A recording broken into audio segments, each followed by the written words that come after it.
எந்த குறை சொல்வதற்கு ஒன்றும் இல்லை. இல்லைன்னா பாட்டாளி மக்கள் கட்சி தனியா நின்னாலும் வெற்றி பெற வாய்ப்பு இருக்கு. எங்க பார்த்தாலும் கொலை கொள்ளை இதுதான் நடக்குது. மக்கள் இதெல்லாம் கேட்கவே இல்லை. வாக்கு அரசியல் போட்டது திமுக அந்த அந்த பழிச்சு பார்க்க மாட்டாங்க. திமுக கூட்டணி தான் பவுண்டராஜன் கண்டிப்பா ஜெயிப்பாரு. ஆட்சி ஒன்றும் சரி கிடையாது. கொலை. ஆனா கடந்த நாடாளுமன்ற தேர்தலில் பாத்தீங்கன்னா யாருக்கும் வாக்குக்கு பணம் கொடுக்கல. திமுக அரசோட செயல்பாடு எப்படி இருக்குன்னு நினைக்கிறீங்க? திமுக அரசோட செயல்பாடு நல்லா இருக்கு. ஆனா தளபதி அவரோட செயல்பாடு உள்ளூர் மாவட்டத்துல உள்ளூர் செயல்பாடு வந்து ரொம்ப மோசமான நிலைமையில இருக்கு. ஆட்சி ஒன்றும் சரி கிடையாது. ரொம்ப சிறப்பா இருக்குப்பா. மக்களுக்கு நல்ல நன்மையா இருக்குது. ரொம்ப சிறப்பா இருக்கு. சொல்ற மாதிரிலாம் ஒண்ணும் இல்ல. என்ன சொல்ற மாதிரி இருக்கு அப்படின்னாக்க எதுவுமே சொல்ற மாதிரி இல்ல. அது கவர்மெண்ட்டை பத்தி திமுக அரசினுடைய செயல்பாடுகள் வந்து முன்னாடி இருந்த ஏடிஎம்கே ஆட்சியை விட கொஞ்சம் பெட்டராக தான் இருக்கு. பரவாயில்ல. ஏன்னா தமிழ்நாடு முதலமைச்சர் வந்து மாநில உரிமைகள் பாதுகாக்கப்படணும் அப்படின்னு சொல்லிட்டு நிறைய திட்டங்களை உருவாக்குறாரு, நிறைய போராடுறாரு, மத்திய அரசு எதிர்த்து கேள்வி கேட்கிறாரு. செயல்பாடு ஒன்றும் சொல்ற மாதிரி இல்லைங்க. அதாவது மக்கள் பிரச்சனைகள் வந்து மக்களுக்கு பிரச்சனை இல்லை, ஆனால் ரவுடிசங்கள் அதிகமாக இருக்குது திமுக ஆட்சியில்.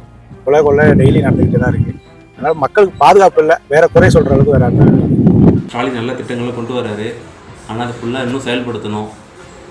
நல்லா ஆட்சி பண்ணுறாங்க. இருந்தாலும் சட்ட ஒழுங்கு சரி பண்ணணும். மெயினாக செயல்பாடே எனக்கு அந்த அளவு இல்லை.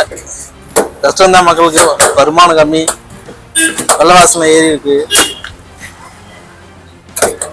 அடுத்து மாற்றம் வந்தால் நல்லா இருக்கும். நீங்கள் திராவிட முன்னேற்ற கழகத்தோட செயல்பாடு மிகவும் சிறப்பாக தான் இருக்கு. எதுவும் குறை சொல்ற அளவுக்கு இல்லை. இருந்தாலும் இன்னும் அடிமட்ட தொண்டர் வரைக்கும் போனாங்க அந்த செயல் நல்லா இருக்கும் எதிர்பார்க்கிறோம். அடுத்த முறை இவர் நின்றால் சுலபமாக வெல்ல முடியும் என பூம்புகார் தொகுதியில் நீங்கள் நினைப்பவர் யார்? ஏன்? தேமுதிக கூட்டணியில் இடம்பெறும் வேட்பாளர் யார் நின்றாலும் அமோகமாக வெற்றி வருவார். இவர் நின்றா ஜெயிக்கலாம்னு சொன்னாக்க ஒரு அண்ணன் பவுண்டராஜ். திமுகவோட நிறைய எதிர்ப்பு போக்குவரத்துலாம் இருக்கு. ஆனா நல்ல வேட்பாளராக அறிவிச்சா கண்டிப்பா ஜெயிக்க போக்குவரத்து. நிவாதா முருகன் நல்லா ஜெயிப்பார். முன்னாள் எம்எல்ஏ பவுண்டராஜ் நின்னாங்கன்னா ஜெயிக்க வாய்ப்பு அதிகமா இருக்கும். பாட்டாளி மக்கள் கட்சி எந்த கூட்டணியில் இருக்கோ அது வெற்றி பெற வாய்ப்பு இருக்கு. இல்லைன்னா பாட்டாளி மக்கள் கட்சி தனியா நின்னாலும் வெற்றி பெற வாய்ப்பு இருக்கு. பூம்புகார் தொகுதியில் கண்டிப்பாக பவுண்டராஜன் தான் கண்டிப்பாக ஜெயிப்பார். அவருக்கு தான் மக்கள் செல்வாக்கு அதிகமாக இருக்குது. மக்கள் பிரச்சனை எல்லாமே பக்கத்தில் இருந்து பார்க்குறாரு. நல்லா மக்களுக்கு இந்த தொகுதியை பார்த்து நல்லா சப்போர்ட் பண்ணுறாரு. அவருக்கு தான் வாய்ப்பு அதிகமாக இருக்குது.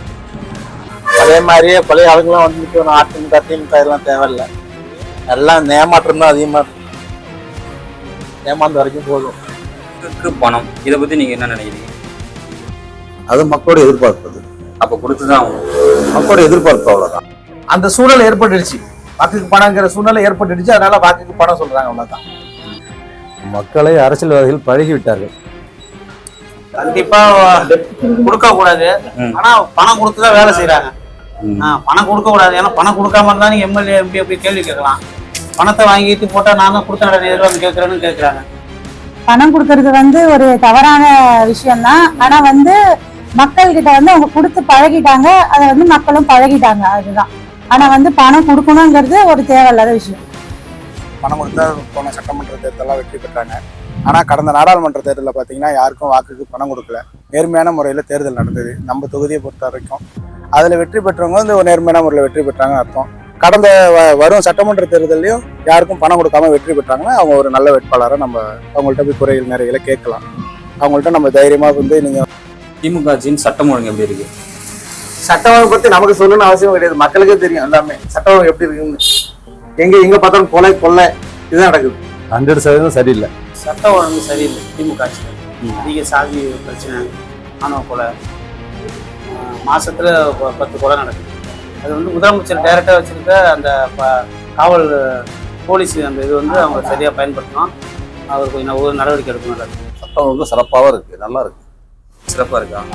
சட்டம் ஒழுங்கு வந்து ஏடிஎம்கே கவர்மெண்ட்டை விட திமுக கவர்மெண்ட் கொஞ்சம் பெட்டராக தான் இருக்குது. 100% சரியாக இருக்குன்னு சொல்ல முடியாது. ஏன்னா எடப்பாடி முதலமைச்சர் காலத்தில் இருக்கிறப்ப தூத்துக்குடி துப்பாக்கி கூட வந்து என்ன சொல்லியிருக்காரு, டிவியில் பார்த்து தான் தெரிஞ்சுக்கிட்டேன் அப்படின்னு சொல்லி. திமுக ஆட்சியில் வந்து முக்கியமான விஷயம் என்னன்னா மாணவர்கள் வந்து ரொம்ப கெட்டு போறாங்க. ஏன்னா வந்து போதைப் பொருள் வந்து அதிகமாக வந்து புழக்கத்தில் வந்து தெரியுது. சின்ன சின்ன பெட்டி கடையில கூட என்னென்னமோ ஐட்டம்லாம் விற்கிறாங்க.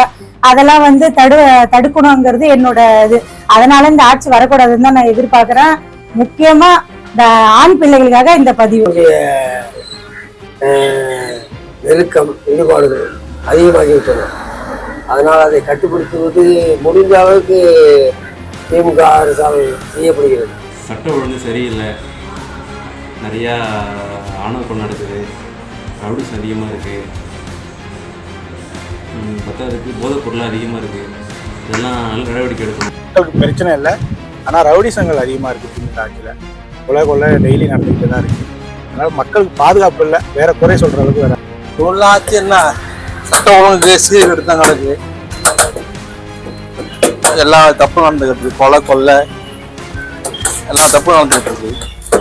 தமிழக அரசின் சட்ட ஒழுங்கு மிகவும் நன்றாக இருக்கிறது. இருந்தாலும் சில இடங்களில் நடக்கும் தவறுகள் மேலிடத்துக்கு தெரியப்படுத்துவது இல்லை. அப்படி தெரியப்படுத்தியிருந்தாங்க அவங்க அதை சரி பண்ணியிருப்பாங்கன்னு நாங்கள் நம்புகிறோம். அது அவங்க நேரடி பார்வைக்கு அது வந்தால் மிகவும் சிறப்பாக இருக்கும்.